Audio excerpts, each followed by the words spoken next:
Assalamualaikum warahmatullahi wabarakatuh. Selamat pagi dan sanak pandangan dimanapun Anda berada. Terima kasih Anda masih bersama kami hingga saat ini pukul 8 lewat 10 menit waktu Indonesia Barat. Dan seperti yang kami informasikan tadi, kita akan melanjutkan acara kearifan lokal Sumatera Barat kita pada pagi ini dalam topik kearifan lokal politik Minangkabau ya. Nah, karena ini memang diinspirasi saat ini kita berada di tahun politik istilahnya begitu ya. Dan tentunya kita juga ingin gali apakah nenek moyang kita juga meninggalkan ini ajaran-ajaran ataupun pesan-pesan budaya tentang bagaimana kita seharusnya berpolitik ya. Nah, untuk itu nanti kita akan kupas ini bersama Ibu Wirdaningsih, Dr. Wirdaningsih, seorang kepala riset ya, kepala riset kearifan lokal Universitas Negeri Padang ya. Baik, kami sapa dulu Ibu Wirdaningsih yang sudah hadir bersama kami di studio. Assalamualaikum warahmatullahi wabarakatuh, Bu Wirda. Waalaikumsalam warahmatullahi wabarakatuh. Salam permisa ya. RRI di mana berada. Iya, baik. Sehat Ibu Wirda ya? Alhamdulillah. Baik, dan sanak pendengar, seperti biasa nanti Anda bisa bergabung bersama kami di kearifan lokal Sumatera Barat ini melalui dua line telepon kita, yaitu 0751 812414 dan juga di 0811 66 09240 ya. Dan dialog kami ini juga bisa Anda tonton secara live streaming di channel YouTube Pro4 RRI Padang. Dan setelah acara ini nanti Anda juga bisa lihat recordnya, lihat tayangannya di channel YouTube Pro4 RRI Padang ya. Baik, dan sana pendengar, kami akan coba buka perbincangan ini dengan sebuah fakta-fakta ini ya, bahwa politik tentunya nantinya pada ujung-ujungnya akan berhubungan dengan sebuah pengambilan keputusan ya, Bu Wirda, sebuah pelaksanaan keputusan itu sendiri yang berdasarkan keputusan bersama. Dan kalau kita mengambil skopnya nantinya tentu ada sebuah dan kecilnya mungkin dari kaum, kemudian suku, nagari gitu ya, kemudian di atasnya kalau di Minangkabau lama, kemudian kalau sekarang mungkin ya terus sampai ke tingkat negara. Nah, pertanyaannya adalah ketika Minangkabau adalah sebuah kebudayaan yang mempunyai khasanah pengaturan bukan hanya untuk kehidupan individu ya, tapi juga untuk bermasyarakat, dan secara lebih luas tentunya Minangkabau juga akan mengatur kehidupan secara bernagari ya, kalau di tingkat tertinggi dulu mungkin negari. Nah, dan kita juga mengenal setelah ada nagari-nagari dulu, pada akhirnya juga ada sebuah kerajaan ya Bu Wira di Minangkabau, Kerajaan Bogoruyuang, dan itu udah pasti pemerintahan. Nah, tentunya semua ini akan terhubung dengan politik ini ya.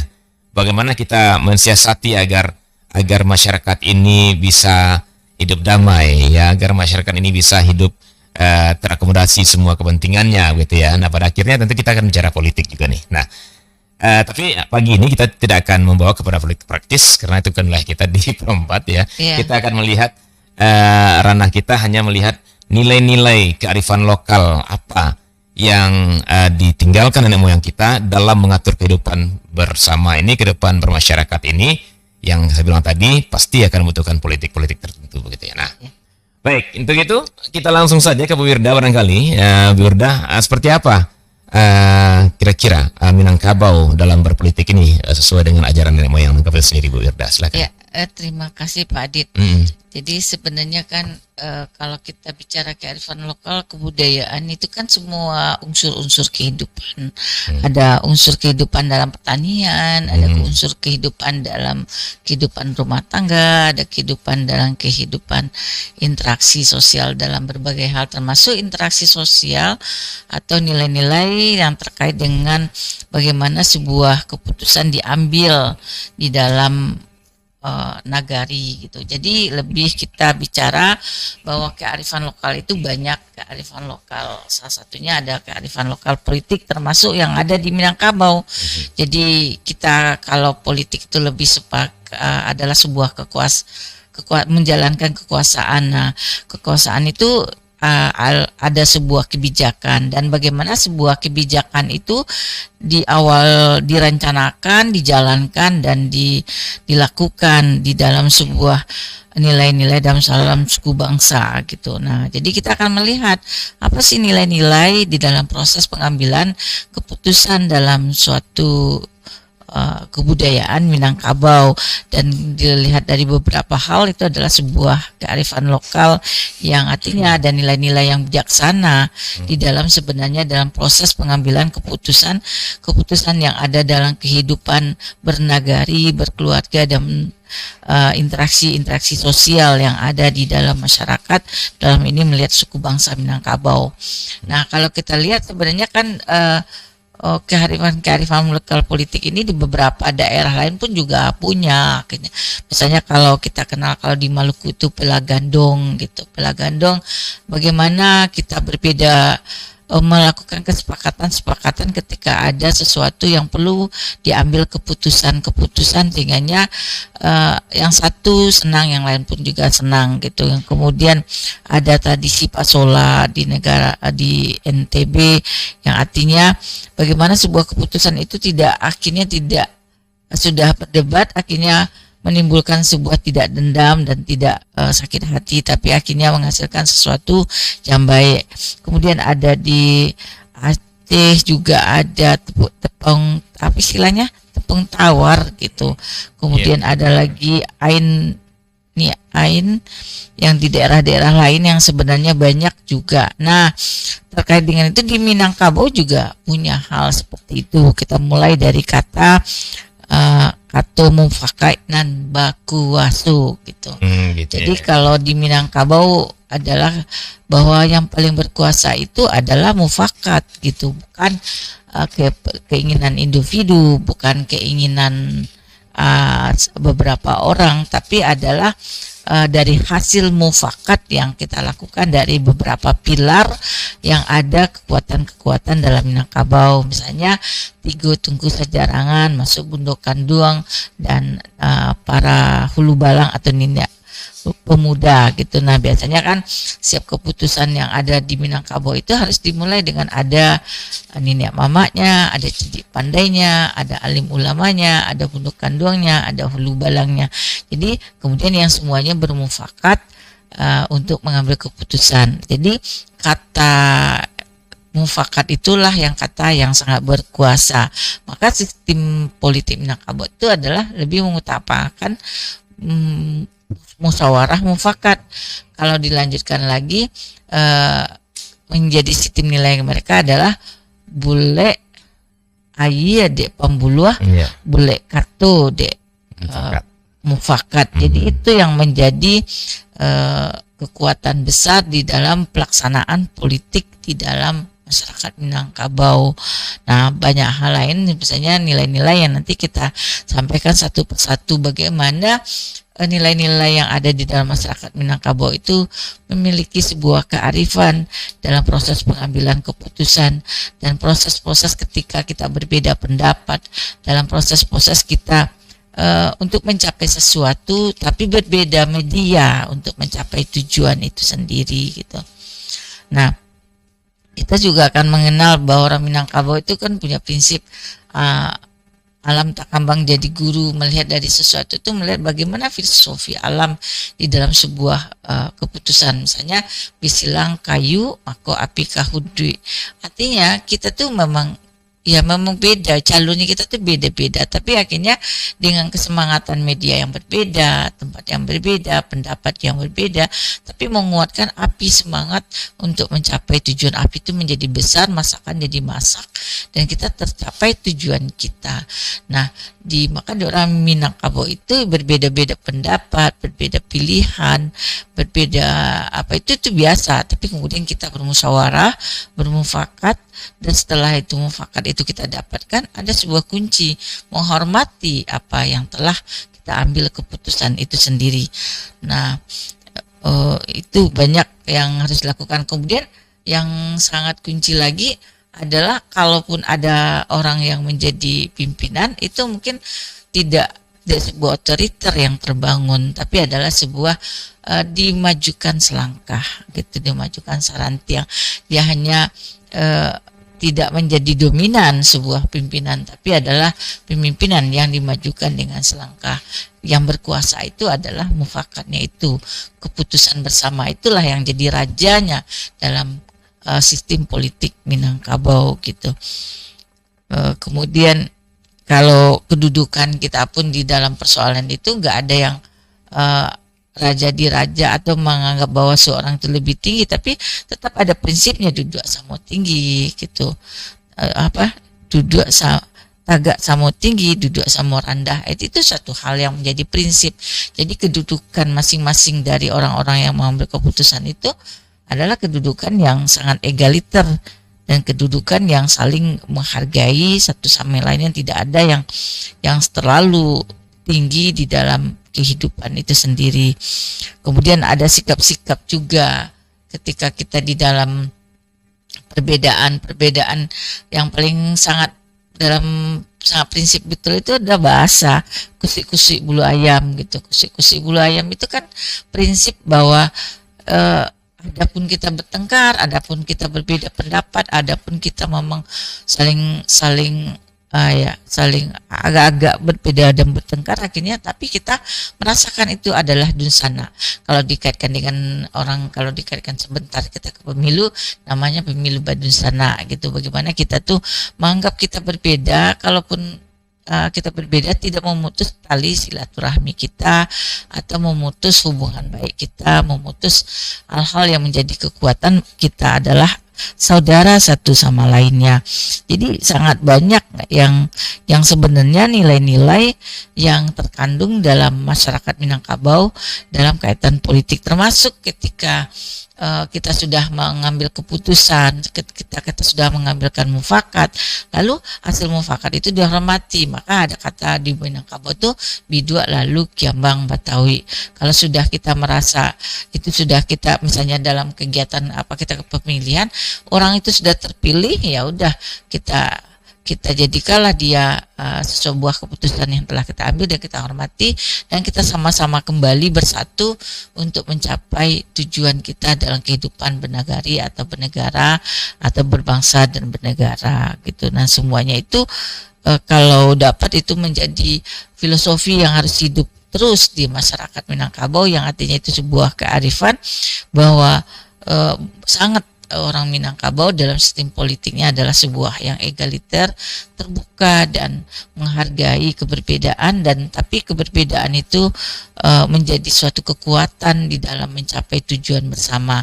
Kalaupun ada kita punya tempat, misalnya kalau di dalam kehidupan sekarang ada partai, itu adalah bagian dari media tempat kita untuk menyalurkan, tapi kita menjadi suatu keberbedaan itu bukan berarti kita harus tidak kesatuan sebagai kekuatan di dalam bernagari. Jadi banyak sekali ya nilai-nilai yang terkandung di dalam kaitan kita kearifan lokal politik Minangkabau. Iya, baik Bu Wirda. Nah, Dusun Peranga, demikian hantaran dari Bu Wirda tentang bagaimana kearifan politik Minangkabau ya. Dan sepertinya sudah ada yang telepon, Bu. Kita langsung coba terima ya, Bu ya. Ya. Baik, tapi kita garis bawah ini ya, kita tidak akan bicara tentang politik praktis ya. Kita bicara masalah nilai-nilai kearifan ya yang diajarkan nenek moyang kita dalam masalah politik begitu ya. Karena bagaimanapun kehidupan itu pasti akan bersinggungan politik, dan nenek moyang kita sudah mengajarkan seperti apa. Ya seperti Bu Wirda bilang tadi, ternyata ada persilang kaidu tungku maka kopi kaidu gitu ya Bu Wirda ya. Artinya karena persilangan itulah maka tumbuh semangat, tumbuh kinerja, dan tumbuhlah arti perkembangan dengan api itu sendiri. Baik, kita coba terima di 0751812414. Halo, assalamualaikum. Halo, assalamualaikum. Iya, sebentar. Oke. Barangkali bisa ntar di mana? Oke, kita coba.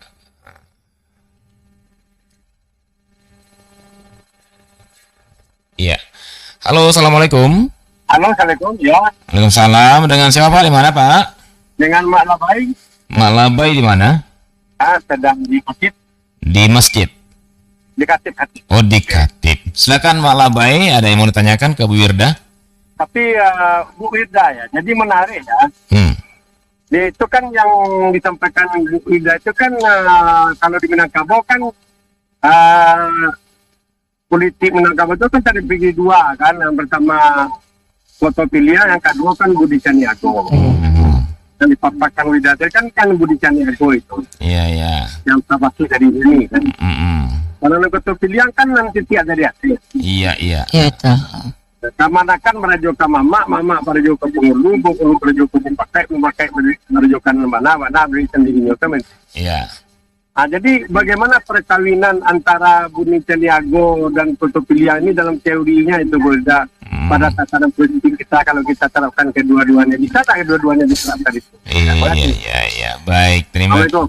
Baik, Waalaikumsalam warahmatullahi wabarakatuh. Siapa tadi ya? Saya juga lupa namanya akhirnya. Karena pertanyaan itu luar biasa ini ya.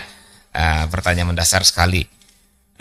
Oh ya, Mak Labai ya. Mak Labai di Katib ya? Iya. Katib. Mak Labai di Katib. Baik. Ya, pertanyaan Mak Labai adalah kita kan mengenal, katanya Bu Wirda, kalau di Minangkabau ini ada dua kelarasan dulunya kalau nggak salah ya. Ada Koto Piliang, itu yang digagas oleh Datuk Ketamanggungan. Kemudian ada Budi Caniago yang digagas oleh Datuk Perpati yang Sebatang. Nah, Koto Piliang dengan badannya naik batanggo turun ya, di mana pimpinannya itu memang ada tangga-tangganya, ada tahap-tahapannya untuk bisa mencapainya. Sementara Budi Caniago itu yang mungkin Bu Wirda sampaikan tadi, kata Pak Labe ya, Budi Caniago di mana duduk samparan gitu ya, duduk sama rendah, agak sama tinggi. Nah, bagaimana nih yang satu aristokrasi Koto Piliang yang Datuk Ketamanggungan dengan Budi Caniago yang demokrasi. Nah, di Minangkabau itu disatukan kata Pak Labai. Nah, gimana kira-kira Bu Wirda? Sebenarnya yang kebudayaan itu kan muncul dari konstruksinya, kemudian itu datangnya dari manusia gitu. Jadi konstruksi itu terbangun karena kebutuhan daripada manusia itu. Itu bisa saja secara teori itu akan terbentuk. Tergantung dengan realitas masyarakat. Bisa saja masyarakat itu akan karena hasil proses interaksi sosialnya, karena proses belajarnya, karena proses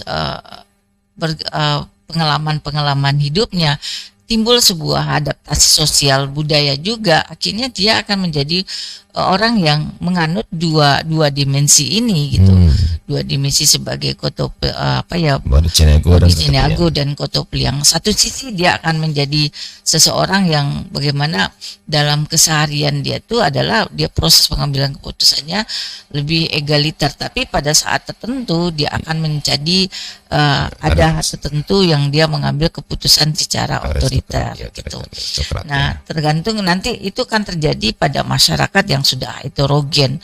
Jadi pilihan-pilihannya itu akan terjadi nanti di dalam masyarakat itu timbul lagi pilihan-pilihan, dia akan memilih sebagai sebuah pendekatan yang lebih kedudukan itu sama tegak sama tinggi, duduk sama rendah. Tapi ada juga akan memilih lebih semangat, lebih safety dia dengan cara memang sistem instruksi atau sistem dari jenjang-jenjang yang tahapan yang itu. Misalnya kita lihat kalau ada dalam sebuah di dalam sebuah Bu Wirda yang alami ya, kaitan juga ada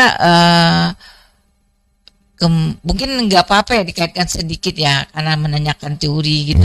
Jadi kemarin kan Bu Wirda kan ada dua sistem seleksi, jadi tim seleksi KPU dan tim seleksi Bawaslu.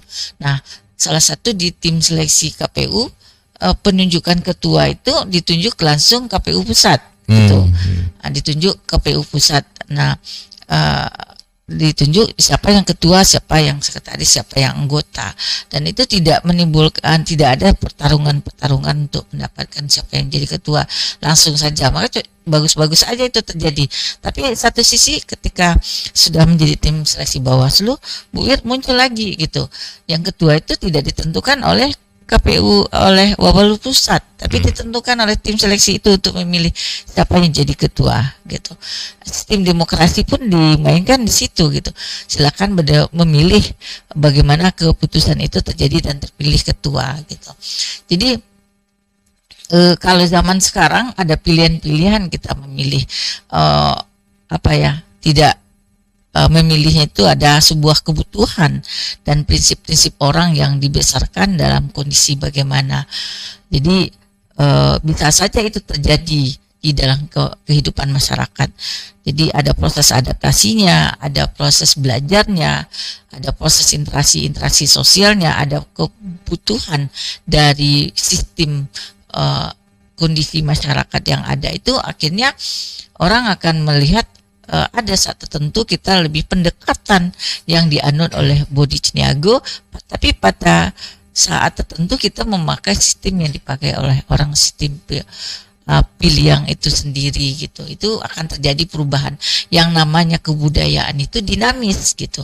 Kebudayaan itu akan berubah dan berubah sesuai dengan kebutuhan masyarakat yang memakai kebudayaan itu. Tidak akan selalu misalnya orang-orang yang dilahirkan dari Budi Ciniago kemudian dia mengalami pengalaman hidup yang berbeda, kemudian mengalami interaksi yang berbeda, kemudian melakukan pengalaman hidup yang berbeda. Mungkin dia tidak akan menganutkan itu, tapi dia akan melakukan sebuah tindakan yang sebenarnya apa yang di luar dia dasar dari dia dilahirkan dalam suku bangsa tertentu gitu. Jadi itu teori itu memang akan berubah gitu, karena memang apalagi kalau teori kebudayaan itu sifatnya tidak statis gitu, sifatnya berubah dinamis. Bisa saja orang-orang yang terlahir dari keturunan Budi Ciniago dia akan mengambil keputusan secara orang tua pilihan, dan itu perlu penelitian yang lebih mendalam ketika kita melihat perubahan-perubahan apa yang terjadi gitu. Mungkin kita akan heran juga ya, ada orang sebenarnya dilahirkan misalnya dari garis keturunan Budi Ciniago, tapi dia karena proses dia interaksinya berada di rantau, belajar di tempat di Amerika misalnya kan, atau dia mungkin banyak berinteraksi dengan orang-orang tokoh-tokoh lain, itu membuat dia tidak akan hilang, akan lepas dari apa yang menjadi dasar dia dilahirkan dari turunan kebudayaan tertentu itu. Jadi sifatnya dinamis dan bisa saja bisa digabungkan. Yang menggabungkan itu enggak kita, tapi masyarakat banyak. Konstruksi sosial budaya itulah, kebutuhan masyarakat itulah yang akan membangun teori tersendiri. Teori sosial itu dibangun oleh masyarakat, dibangun oleh manusianya itu. Jadi akan terjadi, dan kita tidak bisa mengatakan satu tambah satu itu adalah dua gitu. Tapi ketika kita memahami analisisnya itu 1+1=10, kata orang-orang ilmu sosial akan berbeda dalam memahami. Orang akan Budi Ciniago selalu akan melakukan tindakan seperti Budi Ciniago, akan terjadi juga bisa tidak gitu. Jadi 1+1 bisa saja 9 atau 10. Dalam analisis kita melihat kebudayaan itu sendiri, yang sangat Buida yakini adalah kebudayaan itu dinamis.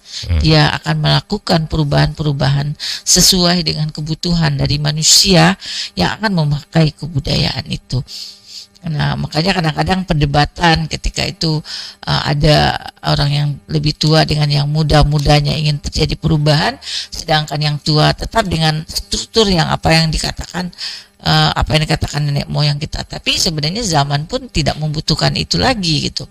Perlu sebuah perubahan-perubahan itu, dan kalau dalam ilmu kemanusiaan itu suatu yang wajar saja perubahan itu terjadi. Dan pada akhirnya ketika dia dibesarkan dari pola kebudayaan misalnya keturunan Budi Ciniago dan dia dibesarkan dengan asuhan itu juga akan berpengaruh juga ketika dia setelah dewasa. Tetap sifatnya itu sangat dinamis gitu. Kalau Bapak tanya teorinya, ya yang akan realita masyarakat lah yang kita akan temukan apakah teori itu akan bisa atau tidaknya, dan itu perlu analisis yang tajam juga, kita melakukan penelitiannya, dan itu mungkin ini masukan dari Ibu Wida, perlukah apakah orang-orang Minangkabau dengan yang berlatar belakang Budi Caniago, apakah politik apa yang dia lebih pakai dengan sebagai sistem dasar politik dia di dalam keseharian, sebagai apa kesehariannya di dalam keluarganya atau kesehariannya di dalam menghadapi negaranya yang terkait dengan kehidupan politik gitu. Oke, baik. Terima kasih Bu Wirda. Dan Dun Sanak Pananga, Anda yang lain masih bisa bergabung baik melalui 0751 812 414 ataupun di 08166 0940. Baik, kita coba terima kembali di 812 414. Halo, Assalamualaikum. Salam Mauti, Bu Wirda. Iya, Ibu Bu Mel ya. Bu Mel. Ya, silakan Bu Mel. Tadi mendengar penjelasan dari Bu Wirda mengenai peribahasa yang singkat, indah, basilah kahidu tungku mangko kahidu kami itu. Nah, kita lihat nilai budaya kepribahasaan, adat bersandi syarat bersandi ketabulah. Di sini kita lihat egalitas dan non egalitasnya. Di masa lalu terjadi juga perselisihan antara kaum adat dengan kaum agama. Nah, dan sekarang kita lihat kepada generasi sekarang ini, seolah-olah nilai budaya itu kalau dibilang hilang mungkin tidak, dibilang tidak mungkin iya. Jadi sedangkan di dalam adat budaya Minangkabau ini sifatnya demokrasi. Nah, jadi di sini ketimpangan ini bagaimana meluruskannya sehingga tergambar nilai budaya kita ini indah dan bagus.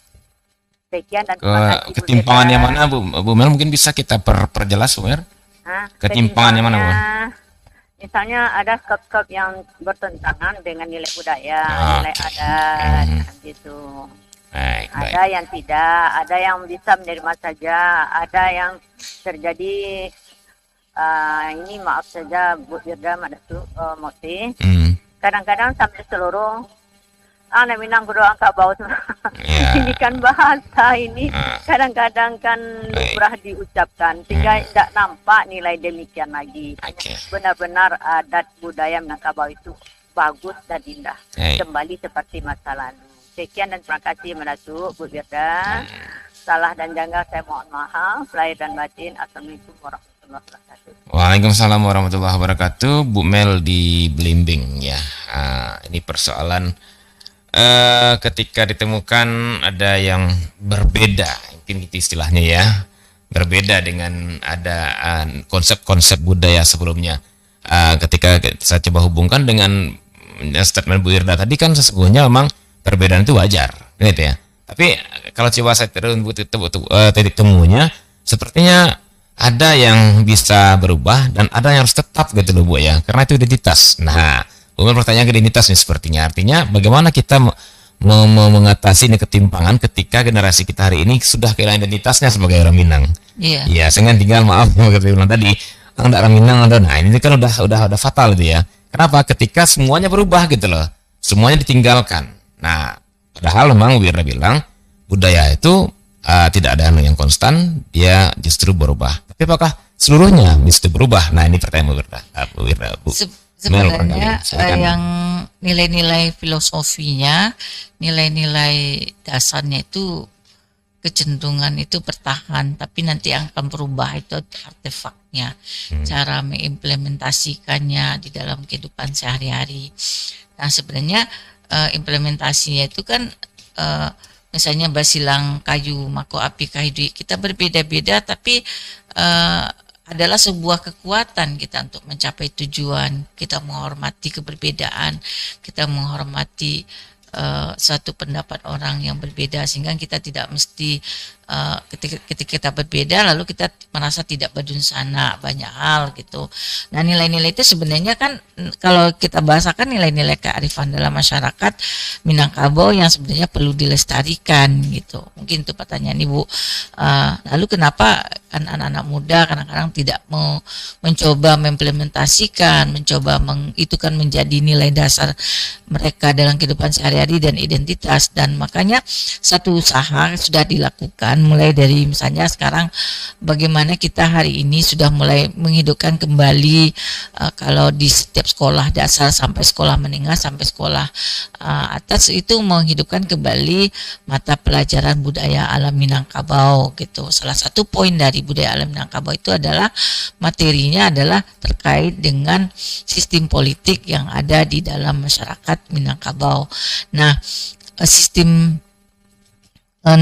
tapi dulunya sempat hilang, tapi sekarang sudah dihidupkan kembali. Nah, dihidupkan kembali itu ditambah dengan kata-kata PK, pendidikan karakter budaya alam Minangkabau. Karena di dalam budaya alam Minangkabau itu sebenarnya ada karakter yang terbentuk, karakter demokrasi, karakter terbuka, karakter mengutamakan mufakat, karakter saling menghormati, saling menolong, sebenarnya karakter berbagi, dan sebenarnya itu banyak hal yang ada di dalam masyarakat Minangkabau. Tidak ada, kalaupun kita jadi ketua, kita tidak menjadi orang yang sangat berkuasa betul gitu, tapi mempertimbangkan pikiran-pikiran orang lain dan mempertimbangkan mufakat-mufakat yang ada gitu. Nah, di situ berarti ada karakter-karakter yang terbentuk, ada karakter yang perlu diinternalisasikan. Nah, di situ maka muncullah sekarang namanya pendidikan karakter budaya alam Minangkabau, yang di situ diberikan di tingkat SD, tingkat SMP, dan di tingkat sekolah menengah. Dan itu sekarang itu prosesnya mulai dari kalau Bu Ir terlibat dalam pembentukan kurikulumnya, pembentukan nanti pelatihan kepada guru-gurunya, kemudian diterapkan oleh guru-guru yang ada di dalam masyarakat, dan konsep pembelajarannya studi kasus tidak hanya proses yang sifatnya menyampaikan materi, tapi adalah yang sangat kuat sekali adalah ada namanya studi kasus dan proses pembelajaran langsung oleh siswa gitu, project based learning gitu. Nah di situ kita memberikan sebenarnya metode kasus kepada siswa, lalu siswa mencarikan apa solusi-solusi alternatif terhadap persoalan yang ada, sehingga dia mengerti, paham, oh loh ini loh identitasnya kebudayaan Minangkabau, ini loh sistem politiknya kita, bahwa sebenarnya sistem politiknya kita itu yang paling sangat kita kuatkan itu adalah mufakat, bahwa kita tuh berbeda-beda tapi bukan berarti kita putus saudara gitu, bahwa kita kalau kita bersepakat untuk berbeda, tapi ketika kita ngambil mufakat, kita harus menghormati mufakat itu, dan kita menjalankan mufakat itu sebagai proses dari kedewasaan kita dalam berpolitik gitu. Nah, seperti itu dilakukan simulasi atau studi kasus di dalam pembelajaran PK BAM Budaya Minangkabau, ditambah lagi ada pembelajaran langsung melihat realitas masyarakat yang ada. Jadi usaha-usaha itu sebenarnya sosialisasi, internalisasi budaya alam Minangkabau plus dengan pendidikan karakternya itu ditanamkan lewat keluarga, lewat sekolah, dan lewat pendidikan non formal di masyarakat. Nah, makanya dari beberapa hal ketika itu di sekolah mulai dari kurikulum, kalau keluarga tentu ada pendampingan parenting budaya Minangkabau juga harus dilakukan pada keluarga Minangkabau, karena keluarga Minangkabau pun sudah banyak melupakan apa yang menjadi nilai-nilai dasar mereka itu. Kemudian pendidikan non formal, maka sebuah gerakan sekarang kan misalnya ada sebuah pesantren. Nah, pesantren pun juga dimasukkan nilai-nilai budaya Minangkabau sebagai nilai identitas dari masyarakat Minangkabau itu. Jadi sebenarnya kan Minangkabau itu kan sangat melekat antara Islam dan adat, itu kan sesuatu yang saling, yang sudah disepakati untuk saling menghormati dan saling mendukung satu sama lainnya dalam sejarah keminangan Kabau kita gitu. Nah itu sebenarnya ya harus dikenalkan, diajarkan kembali, diingatkan kembali kepada generasi muda. Nah hari ini kita kan mencoba kembali. Kalau dulu hanya mengenal budaya alam Minangkabau dalam arti artefak itu dalam bentuknya saja, misalnya kalau kesenian ya keseniannya, tapi kalau sekarang diajarkan kesenian atau misalnya silat gitu. Silat itu kan sebenarnya kan bentuk dari artefak kebudayaan, tapi kita juga harus tahu apa filosofi dari silat. Filosofi silat itulah yang politiknya Minangkabau. Dia tidak menyerang, dia hanya melindungi. Dia akan melakukan sebuah bagaimana penjagaan diri kita, dan dia lebih mengutamakan sebelum sebelum bersilat diplomasi, ada kata-kata pantun yang diutamakan di dalam untuk mengambil keputusan. Jadi ada di silat itu mungkin sudah tahapan yang kedua gitu untuk melindungi diri. Nah seperti itulah yang sebenarnya bagaimana politik dari orang Minang. Tapi sebenarnya dalam Bu Ida dapatkan politik orang Minangkabau itu sebenarnya yang paling tinggi itu adalah diplomasi. Kalau dikaitkan dengan Pak Adit misalnya dulu tadi itu awal cerita sebelum diskusi kita, kenapa banyak tokoh-tokoh Minangkabau itu yang sebenarnya besar. Mereka tuh kalau dilihat adalah seorang yang sangat jago diplomasi, jago negosiasi gitu, jago dalam bagaimana dia mampu tidak otoriter, mampu dia menjaga kepersatuan. Kasus Bung Hatta dengan Soekarno pun juga kisahnya bagaimana Bung Hatta itu lebih memikirkan persatuan, dan dia tidak secara kuat saya yang harus berkuasa, tapi dia lebih memikirkan Indonesia siap jadi wakil presiden, silakan Soekarno yang menjadi presiden. Itu kan sejarahnya bagaimana diplomasinya Bung Hatta memberi yang sangat kuat di dalam kehidupan berpolitik. Tambah Sultan Syahrir, termasuk Hamka, Agus Salim dan sebagainya. Walaupun Bubuya Hamka itu adalah seorang ulama, tapi jika dia juga melakukan politiknya, dia tidak, bagaimana juga dia mampu ketika berbeda, dia mampu juga menghargai keberbedaan itu, dia mengambil pilihan, dia berada di dalam bidang pada ketetapan diri dia gitu. Jadi ya nilai-nilai ajaran itu sebenarnya kalau kita melihat kenapa orang bertanya kenapa tokoh orang Minangkabau itu dulu besar, banyak yang bisa, mampu, itu kan nggak lepas dari apa yang menjadi dasar perilaku mereka untuk berbuat gitu kan. Nah kenapa ini ya itulah yang kita kembalikan kembali, ternyata nilai-nilai kita berpolitik kita tuh bagus gitu, bagus dan sangat arif, orang yang mampu mengutamakan diplomasi, mengutamakan bicara bagaimana mengambil keputusan yang baik gitu, bukan adu kekuatan jotos fisik atau melakukan tindakan-tindakan yang sikapnya tidak menghormati orang lain gitu. Nah itu harus diajarkan terus kepada anak-anak kita, sehingganya memang generasi besoknya, kalau bilang generasi kita sudah tidak banyak yang tokoh, ya ini kesempatan kita melahirkan tokoh-tokoh kembali dengan kembali menggali kearifan lokal kita, sehingga anak-anak kita paham tentang apa yang menjadi nilai-nilai identitas mereka yang sebenarnya itu adalah kearifan. Nah selaku orang yang berada di pusat studi kearifan lokal UNP, Bu Ir memang mencoba itu menghidupkan kembali, dan melalui UNP pun juga sudah mencoba berkontribusi gitu, mencoba pelajaran-pelajaran budaya alam Minangkabau itu menjadi landasan berlaku anak-anak kita yang kata Ibu memang sudah menyimpang, sudah bertentangan, sudah tidak menjadi bagian dari identitas Minangkabau itu. Makasih. Baik, terima kasih Bu Wir dan Bu Mel. Itu dia jabaran dari Bu Wir ya untuk Bu Mel. Nah, kita masih ada waktu lebih kurang 7 menit lagi ya. Silakan bagi Anda yang ingin bertanya, ingin berdiskusi juga masih terbuka peluang, masih terbuka kesempatan di 812414 ataupun di 0811666. Waduh, ini rebutan ya Bu Ir. Sepertinya politik ini emang seksi ya pembicaraannya. Apalagi kalau lebih praktis nih saya buka nih. Saya nggak mau lebih praktis, kita nilai-nilainya aja. Ya, kita coba terima. Oke. Sepertinya ada masalah di ini kita.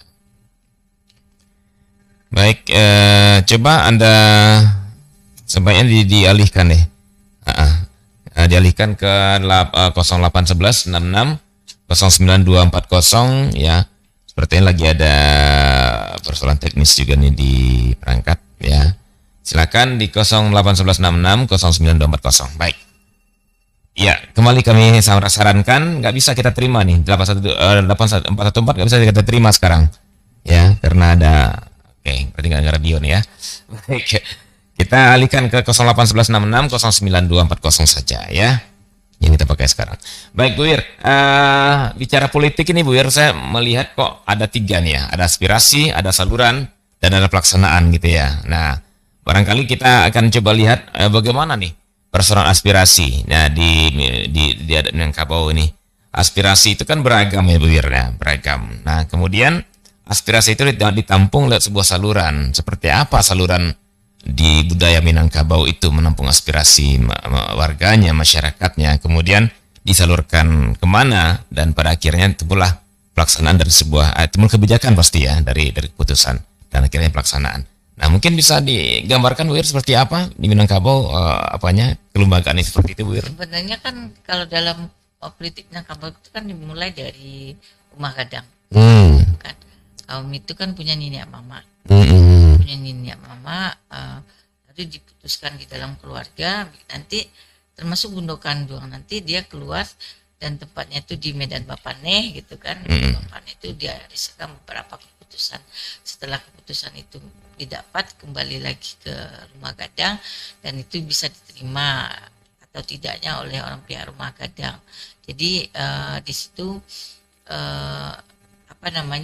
perwakilan sistem perwakilan sebenarnya yang di Medan Bapaneh di situ ada 5 pilar yang tapi lebih topnya itu adalah Tigo Tunggu Sajarangan. Di situ ada pilar Nina Mama, Cedi Pandai, Alim Ulama. Jadi situlah yang akan mengambil keputusan berkaitan dengan kenegarian. Tapi sebelumnya orang Nina Mama itu sebelum keputusan dia membawa, dia bermusyawarah dulu di dalam kaumnya sendiri. Jadi dia akan membawa aspirasi dari kaumnya itu ke dalam Medan Bapaneh. Nah seperti itu sebenarnya sama dengan sekarang kalau sekarang medianya kan partai-partai gitu dan sebagainya, itu media. Sekarang kan ada ini kalau di Minangkabau kan perumah gadang perkaum. Berarti memang di rumah Minangkabau sendiri itu lebih ke musyawarah ya Bu Wir ya. Yang musyawarah bukan one man one vote berarti ya. Oke.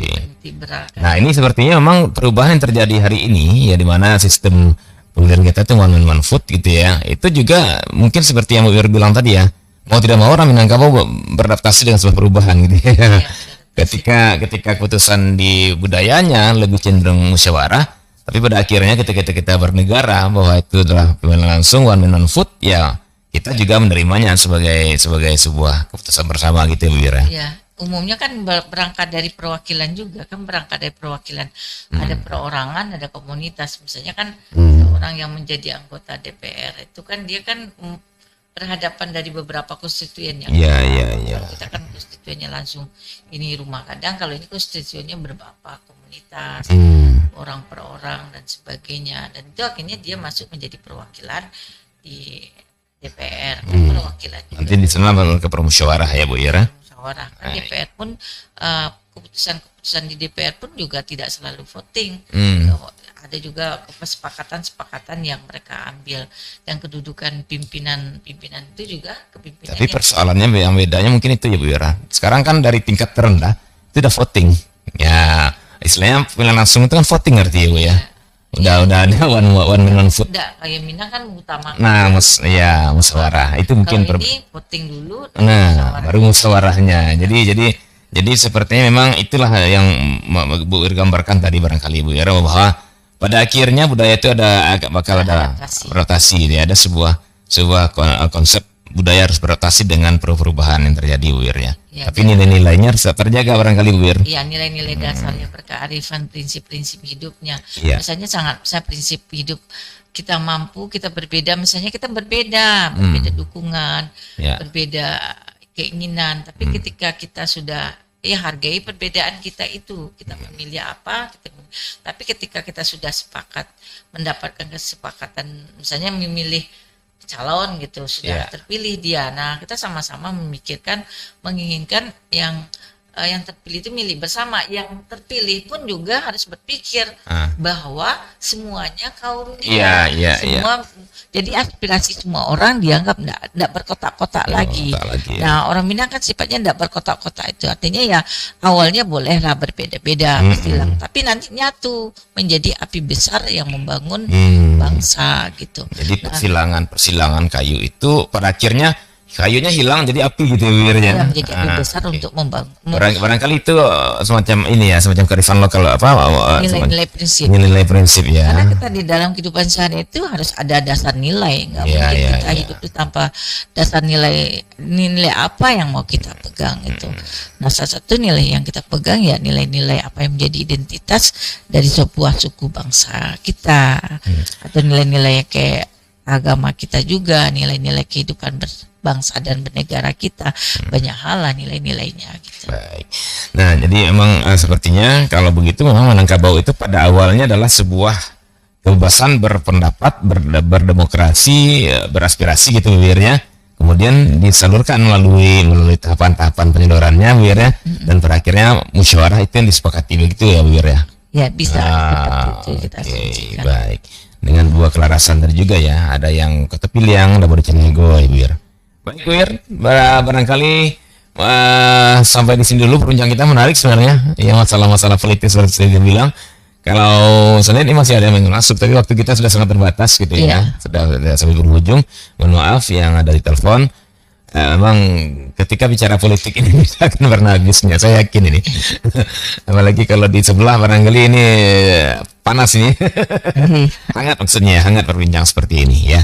Karena memang perbincang masalah aspirasi, masalah saluran, kemudian juga masalah kebijakan dan pelaksanaannya kan gitu ya Bu Ira. Baik, Dunsana Panenga, kami mohon maaf tidak bisa lanjutkan menerima Anda dengan telepon karena memang sudah sangat di penghujung waktu. Namun sebelum berpisah, Wir, barangkali ada yang ingin Ibu Wir bikin simpulan tentang perbincangan kita, yaitu kearifan lokal, politik Minangkabau itu sendiri. Iya, kebudayaan itu dinamis, politik juga dinamis, kearifan lokal politik Indonesia Minangkabau pun juga dinamis.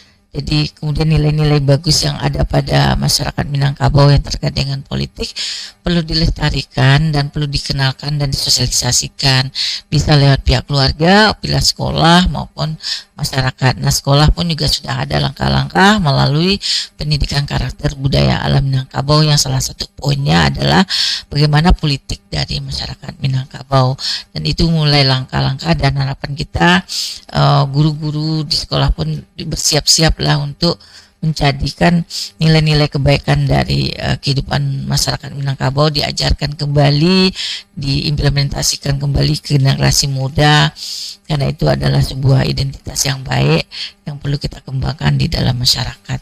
Bu Wiwit pikir seperti itu ya. Makasih. Assalamualaikum warahmatullahi wabarakatuh. Baik, terima kasih Bu Wir. Baik, Dunsana Panenga, demikian perbincangan kita bersama Ibu Dr. Wirdan Ningsih, Kepala Riset Kearifan Lokal Universitas Negeri Padang, dalam program kita Kearifan Lokal Sumatera Barat yang mengangkat topik kearifan lokal politik Minangkabau. Ya, seperti yang sudah dengarkan tadi, bahwa Minangkabau ternyata jauh hari ya, barangkali sebelum Republik ini terbentuk, Minangkabau sudah mempunyai tataran-tataran politik ternyata ya, ada dengan dua kelarasan seperti yang kita ketahui. Ada kelarasan Kotopiliang dan ada Bodiceniago. Nah, ini menggambarkan bagaimana orang Minang bisa dia suatu saat demokrasi, bisa juga menerima sebuah aristokrasi gitu ya Bu Wir ya. Jadi memang sangat-sangat fleksibel. Nah, untuk itu kita hubungkan dengan tahun politik yang sangat dijalani. Marilah kita bangun politik yang sehat ya, politik yang menyenangkan, politik yang segar ya, dengan kesadaran berpolitik bahwa semua orang punya hak yang sama dan kita juga mempunyai saluran-saluran yang benar ya. Begitu nanti ketika ada pemilu ya semuanya mari ikut ya. Ini kan demi kebaikan kita bersama juga nih Bu Wir ya, dalam menggunakan hak politik kita kan begitu ya. Baik, dan kita politik cerdas. Iya. Memilih dengan baik. Dan RRI ada program baru ini, Gerakan Cerdas Memilih, namanya Gerakan Cerdas Memilih, itulah. Baik, dan sahabat pendengar, terima kasih atas atensinya dan mohon maaf atas kekurangan. Akhirnya kami pamit ya, dan sampai jumpa di Kearifan Lokal berikutnya. Assalamualaikum warahmatullahi wabarakatuh. Waalaikumsalam.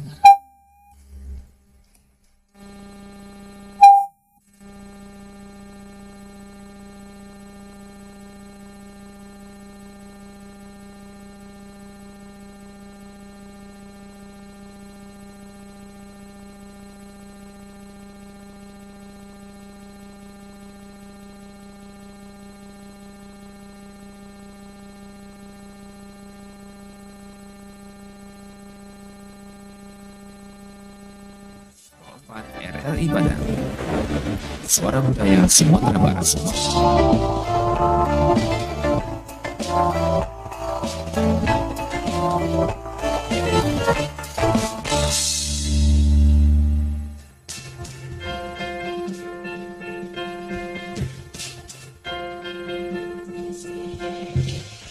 Kabasa Kile, jam 8 waktu Indonesia Barat.